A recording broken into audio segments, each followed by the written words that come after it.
Hezbollah has a long presence in the south and came out of the Israeli occupation of the south as well. So not only is it very much a part of society in southern Lebanon, it's also used to dealing with fighting Israel. In fact, it came out of a movement of fighting Israel. This is in its DNA is to resist. Israeli strikes in Lebanon have killed more than 550 people, including almost 100 women and children. That's according to Lebanese authorities. This escalating conflict between Israel and Hezbollah has led to the deadliest cross-border exchange of fire since the war in 2006. And this afternoon, the American President, Joe Biden, spoke at the UN headquarters in New York. It's President Biden speaking earlier. We can talk now to Edmund Bower, a journalist in Beirut, whose latest dispatch you can read at thetimes.com now. Welcome to you, Edmund. Thank you for joining us. Hi. Can you give us a sense, Edmund, of the conditions now after these latest attacks in southern Lebanon? Southern Lebanon is being devastated, essentially. We've all of yesterday, the roads up to Beirut from southern Lebanon were blocked. A journey that should take about 2 hours. I've been speaking to people today who are on the roads for 15 hours, some without food, some without water. I was speaking to somebody a few hours ago who was given a warning to leave his house, and he left. In fact, the whole village left, and this is a village which has been relatively untouched throughout most of the war.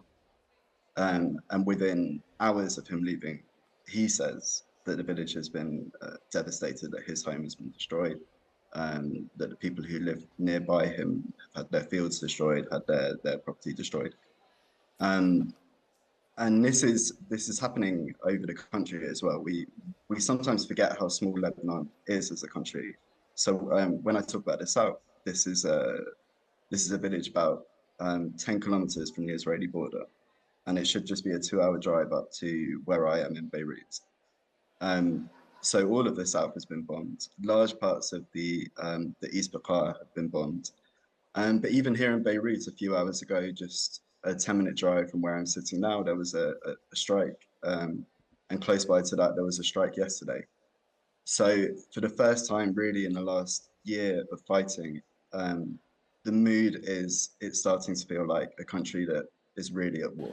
Now, what about the list of those, Edmund, who have been injured and killed? I mean, these are described by Israel as strikes against military targets. How does that square with those who have been hit?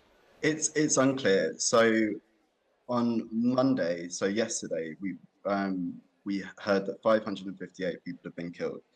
And this comes from the health ministry, which makes a point of not differentiating between civilian and military deaths. From Hezbollah, we can tell that before the last week, the vast majority of deaths were fighters. And that comes from them directly, not from the health ministry. But when the minister, he held a press conference yesterday, and I think because of how many people were killed, he hasn't given us statistics on how many people were fighters or not, but he did say the vast majority of people were unarmed and at home when they were killed. Yes. Now, we know that Lebanon, in Lebanon, in southern Lebanon, there were literally dozens upon dozens of villages and towns that are controlled by Hezbollah.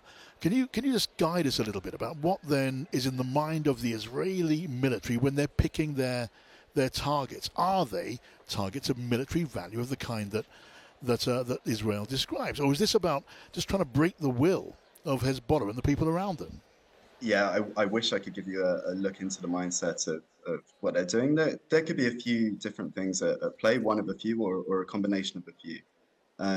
So if this is an attempt to deliver strikes on individual Hezbollah targets, I think given how wide the area is, small in terms of being a country, but large in terms of being a theater or a battlefield, I think that's very ambitious. Hezbollah has a long presence in the south and came out of the Israeli occupation of the south as well. So not only is it very much a part of society in southern Lebanon, it's also used to dealing with fighting Israel. In fact, it came out of a movement of fighting Israel. This is in its DNA is to resist, the Mm. resistance, as it prefers to be called. If Israel is trying to change the situation on the ground to give itself a better hand to enter into negotiations, that's something else, and that's how effective that will be will become clear. If it's a kind of scorched earth movement to push Hezbollah out, this will come with a great deal of casualties. And if it's a push to turn the people of Lebanon against Hezbollah, and I should point out that the majority, I think it's fair to say, are not with Hezbollah, um, I think that also comes with its own risks. I've been out speaking to people today, and um, there are different opinions. There are different people from different backgrounds, and everyone has a different view.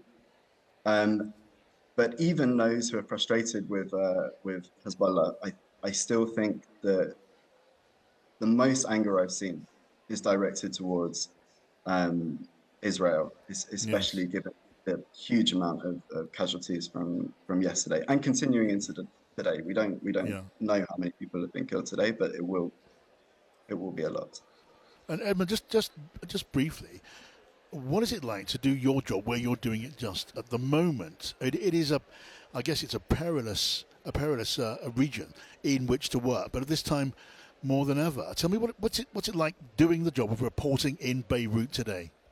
It's surreal because this isn't just where I work. This is my home, and like I say, before this week, even though we had fighting going on in the south, fighting going on in parts of the country, Yes.